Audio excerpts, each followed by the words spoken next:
Welcome to a closer look at one of the Indian Ocean's most enigmatic and endangered seabirds, Abbott's booby or Papasula abboti. This remarkable creature, the largest of all booby species, holds a unique place in the avian world. First identified from a specimen collected by William Louis Abbott on Assumption Island in 1892, this booby's distinct characteristics led to its placement in its own monotypic genus in 1988. Genetic analysis further solidified its unique evolutionary path, suggesting it diverged from other gannets and boobies around 22 million years ago. Let's appreciate its striking appearance. Abbott's booby is a large seabird, reaching up to 80 centimeters from beak to tail and weighing around 1.5 kilograms. Unlike other booby species, its wings are predominantly white underneath and almost entirely blackish above. The rest of its plumage is off-white, contrasted by black eye patches, a black tail, and black flank marks.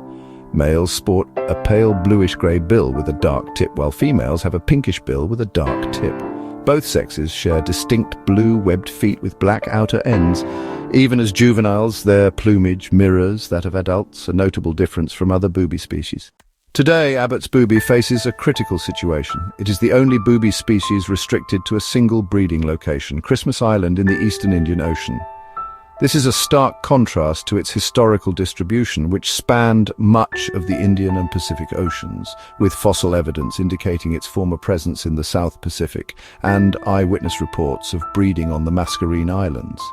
The only recorded sighting in the Northern Territory, for instance, was a single exhausted individual found in suburban Darwin in January 2017. On Christmas Island, these magnificent birds nest near the top of emergent trees, 10 to 40 meters off the ground, typically at elevations of 150 meters or higher. They favor Syzygium nervosum and Planconella nitida trees, though emergent Tristeropsis acutangula are also used. The specific topography of the island and the prevailing trade winds flowing southeast from April to November influence nest distribution, with favored sites allowing for easy approach from the northwest. Abbott's booby are solitary long-distance travelers capable of ranging thousands of kilometers from Christmas Island. They forage in warm, low-salinity oceanic waters, feeding on fish and squid. While their exact feeding patterns are not fully known, they are thought to forage in an ocean upwelling off Java, about 300 kilometers northwest of Christmas Island. During the chick rearing period, however, parents primarily forage within 100 kilometers of Christmas Island. The reproductive strategy of Abbott's booby highlights its vulnerability. Pairs mate for life and maintain the same nest site throughout their lives. Engaging in a face-to-face courtship display, they construct large nests using leafy twigs. However, their reproductive output is remarkably low. Only one egg is laid per breeding cycle, which lasts a lengthy 15 to 18 months. Successful pairs typically breed only once every 2 to 3 years, even taking rest years if they are unsuccessful in raising a chick. The incubation period is about 56 days, significantly longer than other sulids, and chicks take 170 days to fledge, followed by another 200 days to become fully independent. Most fledglings make their first flight in December or January and must succeed in this attempt, as falling to the forest floor without climbing assistance is often fatal. Individuals reach maturity around 8 years of age and can live up to 40 years. Unfortunately, this species is facing a dire decline. Its population, estimated at 2,500 breeding pairs in 1991, is projected to decrease by over 80% in the next 120 years. A significant historical threat was the clearing of 1/3 of their nesting habitat for phosphate mining on Christmas Island between the 1960s and 1980s, which tragically killed many chicks and adults.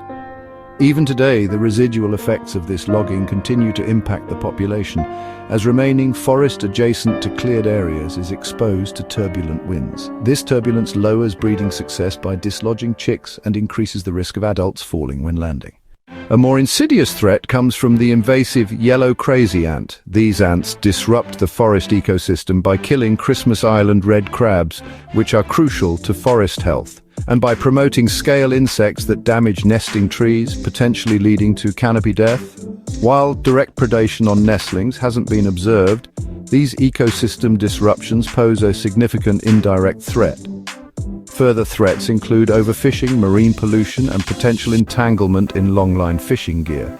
Climate change, with its associated increases in sea surface temperatures and more frequent severe storms, also poses a long-term negative impact, particularly as warmer waters reduce the availability of nutrient-rich upwellings essential for foraging. Despite these challenges, dedicated conservation efforts are underway. All known Abbott's Booby nest sites are now protected within Christmas Island National Park, established in 1980 and later expanded to cover 60% of the island. The Environment Australia Abbott's Booby Recovery Plan aims to regenerate forests and prevent further decline. Forest rehabilitation is being attempted in abandoned mining areas with a focus on creating windbreaks. This includes planting foundation species and even non-native species if they are not invasive. These efforts are partially financed by the phosphate mining company as part of their lease agreement. Abbott's Booby is listed under CITES Appendix 1, classified as endangered on the IUCN Red List, and also as endangered under Australia's Environment Protection and Biodiversity Conservation Act, 1999, as well as the Northern Territory's Territory Parks and Wildlife Conservation Act, 1976. The future of this magnificent seabird depends on continued monitoring, habitat protection, and concerted efforts to mitigate the threats it faces. Its survival is a testament to the intricate balance of nature and a crucial reminder of our responsibility to protect it.